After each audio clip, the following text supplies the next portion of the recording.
You're watching Collecting Asylum. I'm V, and this is our review for Ice Cream Surfer. Dolores Entertainment's Ice Cream Surfer is a wacky side-scrolling shmup that sees you play as one of 5 members of the Cream Team, with Ace being their glorified leader, either alone or with a friend via local co-op. Our daughter joined in and was in complete hysterics at the enemy designs and the overall look. She was having a ball right off the bat.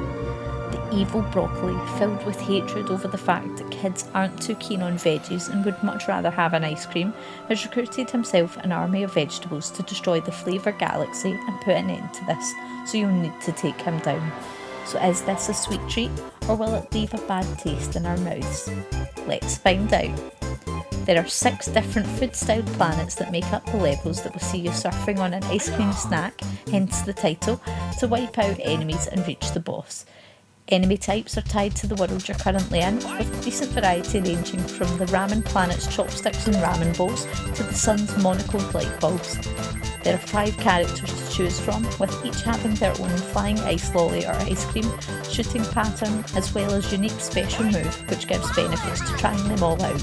However, they all sadly have the exact same ending, which was a little bit of a letdown. We were hoping to have a different ending for each character to give further incentive to going back in for each of the 5 playthroughs, as opposed to just replaying the final level, since that will pop the achievements too.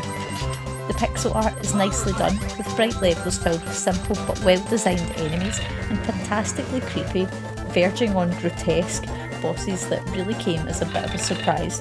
Who would have thought a giant vegetable could look so horrifying? It can get a bit crowded on screen at times, with some enemies popping up from the edges giving you very little time to react, and enemy projectiles frequently being hidden by gems that you're actively trying to collect. You'll quickly grow frustrated from repeated deaths. The soundtrack consists of an upbeat, looping track that is actually quite pleasant to listen to, despite it going on for the majority of the game. You can collect power-ups along the way to the bosses to upgrade your character's attack, but will lose this immediately upon death. Each popsicle you pick up will improve your attack, adding more projectiles and giving you a wider area of attack. These are different for each character too, expanding upon their unique attacks, such as the knockoff Superman's laser beam shooting out in different directions the more you collect. This is Alan's favourite of the characters, whereas mine is the bootleg Sailor Moon on a twister lolly. You can also come across different coloured spoons, which give you a little buddy on your journey, adding different buffs in the form of gem magnets, a shield, or additional firepower.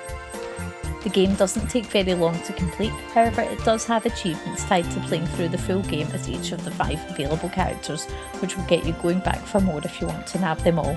Likewise, there are 3 difficulty achievements for you to unlock, but even playing on the hardest mode isn't too much of a challenge until the final level, where it has a bit of a sharp incline, so whipping that one out first means you'll get that out of the way so you can play as one other character on medium and then the rest on easy to blast through it quickly, since doing it on hard doesn't complete the lower difficulty achievements simultaneously.